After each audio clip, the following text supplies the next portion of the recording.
Hello,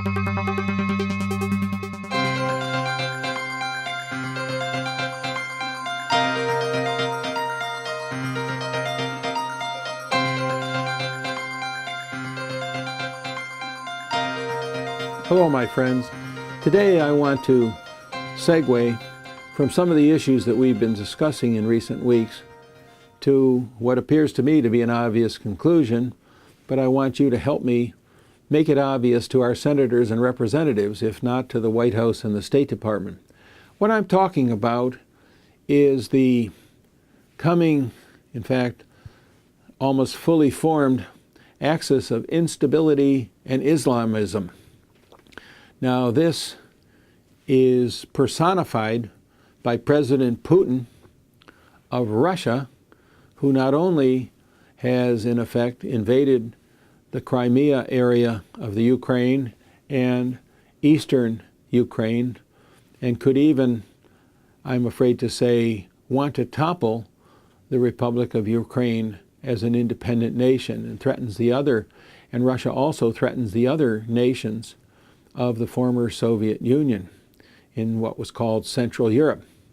And then, of course, we mustn't forget President Rouhani of Iran, who is still developing nuclear weapons to effectuate his declared intent to eliminate the Jewish nation and to strike against what he calls the Great Satan, as compared to Israel, the small Satan, to strike against America, the Great Satan, with nuclear weapons and the intercontinental ballistic missiles that he's developing to deliver those nuclear warheads. But wait, as they say on TV in the ads, there's more. ISIS, the Islamic State in Iraq and Syria, is coming against the government of Baghdad and threatening to overthrow it and establish an Islamic caliphate, as in antiquity in the days that followed upon the life of Muhammad on earth.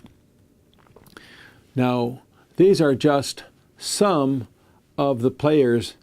We mustn't forget Bashar al-Assad, the dictator of Damascus, who, like President Rouhani and the other rulers of Iran, are close allies of Russia. And also, whenever the Security Council suggests doing something strong with regard to Syria, not only Russia, but China as well, opposes such action. So even though not fully formed as an axis, these players, Russia, China, Iran, Syria, and the Islamists, all threaten security and threaten to develop forms of government that are antithetical to what we in America and the West stand for.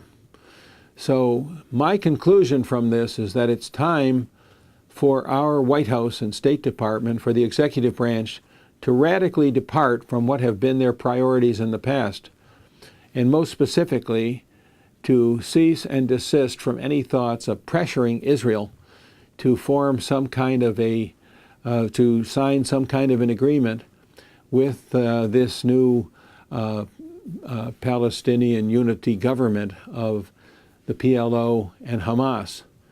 And I don't think I need to remind you that the last proposal on the table from the Secretary of State and the quartet was the Saudi Peace Initiative, more recently called the Arab Peace Initiative, and the studies that we have underway in Merkel are confirming that the costs and risks to the United States from this Saudi or Arab peace initiative would be as great or greater than those that would affect or afflict Israel, including more than $1 trillion in foreign aid that will be required to move more than 700,000, yes, 700,000 Jewish citizens out of Judea, Samaria, most of Jerusalem, all of the Golan Heights and more, and well in excess of 100,000 troops, perhaps double that or triple that, to police any kind of a comprehensive peace initiative, a peace agreement between Israel and the Palestinian Authority, or the PLO, if you will. We don't have that kind of funding, my friends, frankly, nor do we have those troops, nor would we want to commit those young American men and women to put them in between Israel and you name it, the forces in Syria, the forces in Lebanon, the forces in Egypt, the forces in the PLO and Hamas, or even some of the forces in Jordan. It's unthinkable.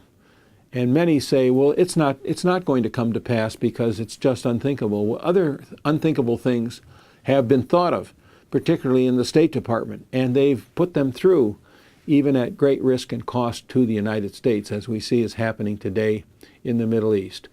So let's speak forthrightly to our senators and representatives and tell them we don't want to hear anything more about the so-called two-state process, which not only would not bring peace, but would bring greater instability and greater threats to American security.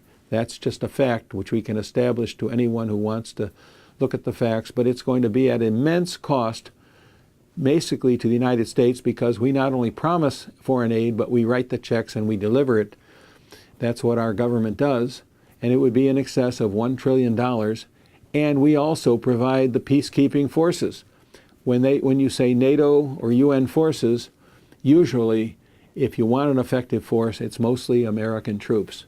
And I don't believe you, I, or our friends, family, and neighbors across America want us to commit well in excess of 100,000 troops to police this agreement, because we know in our heart of hearts, among other things, it's not going to be producing anything like what could be reasonably called peace or security, not for Israel and not for us. Israel can decide for itself if that a game is worth the candle, if they should continue to talk to the PLO, Hamas, lash up. But we should have nothing to do with it. It's against our American principles, and it also is against our vital national security interests. Thanks very much. We'll talk more about this in the future, but please convey these thoughts to your senators and representatives in this very critical election year. Thanks very much.